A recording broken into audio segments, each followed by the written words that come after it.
আজ আমরা খুব গুরুত্বপূর্ণ একটি বিষয় নিয়ে আলোচনা করব ইনশাআল্লাহ।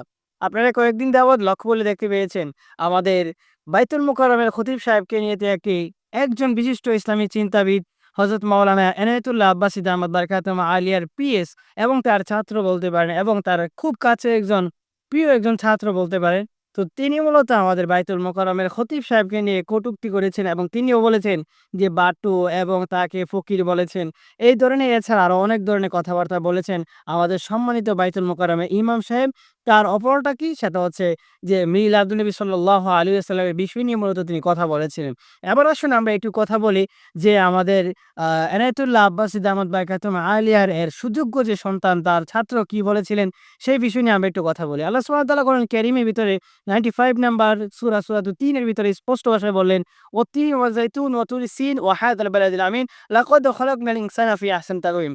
আল্লাহ রাব্বুল আলামিন যেন এমনভাবে বললেন, "আমি আল্লাহ তিনের কসম কাটলাম, জাইতুনের কসম কাটলাম, ও তুরি সিনাই পর্বতের কসম কাটলাম, ওয়া হাযাল বালাদিল আমিন।" নিরাপদ শহরের কসম কেটে আল্লাহ সুবহানাহু ওয়া তাআলা বলছেন, "নিশ্চয়ই আমি আল্লাহ রাব্বুল আলামিন আব্দুল মালিককে সুন্দর করে বানিয়েছি।" তো আল্লাহ সুবহানাহু ওয়া তাআলা সুন্দর করে বানিয়েছেন আর তুমি আর আমি এটাকে নিয়ে মূলত বলতেছি যে বেটু, এরপরে অনেক ধরনের তাকে মূলত ছোট করার জন্য আমরা অনেক ধরনের ব্যবহার করেছি।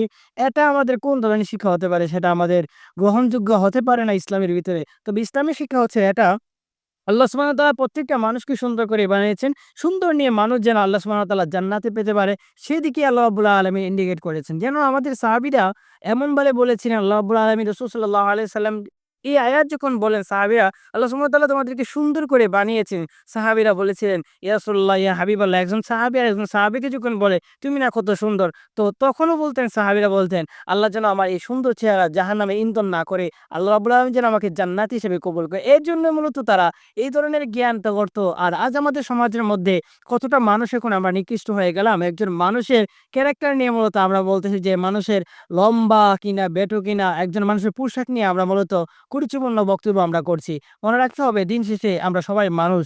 মানুষ মাত্রই ভুল হতে পারে। তবে আমরা ভুলটা যেন এমন না হয় আকাবিরদের সম্পর্কে যেন আমরা খারাপ চিন্তা ভাবনা যেন না হয়। আমাদের দল মত আমাদের ভিন্ন থাকতে পারে। আমরা সুন্নি হতে পারি, ওহাবি হতে পারি, আমরা আহলে হাদিস হতে পারি, আমরা চরমনায় হতে পারি, জাসদ হতে পারি, বিএনপি হতে পারি, আওয়ামী লীগ হতে পারি। যে দলকে আমরা অনুকরণ করি না কেন, দিন শেষে আমরা সবাই মানুষ। ইয়া আইয়ুহান নাস, হে মানব জাতির অন্তর্ভুক্ত আমরা। মনে রাখবেন আমরা যেন অপরাধ করে ফেললে অবশ্যই দুনিয়া যদি আমরা মানুষের কাছ থেকে বান্দার কাছ থেকে যদি আমরা মাফ না চাই, আখিরাতে কোনো আমরা মাফ পাবো না। তাই চলে আসুন আল্লাহ রাব্বুল আলামিনের কাছে আমরা তওবা করি। তুবু ইলাল্লাহি তাওবাতান নাসুহা। এই তওবার মাধ্যমে আল্লাহ সুবহানাহু ওয়া তাআলা আপনাকে আমাকে ক্ষমা করে দিবেন ইনশাআল্লাহ।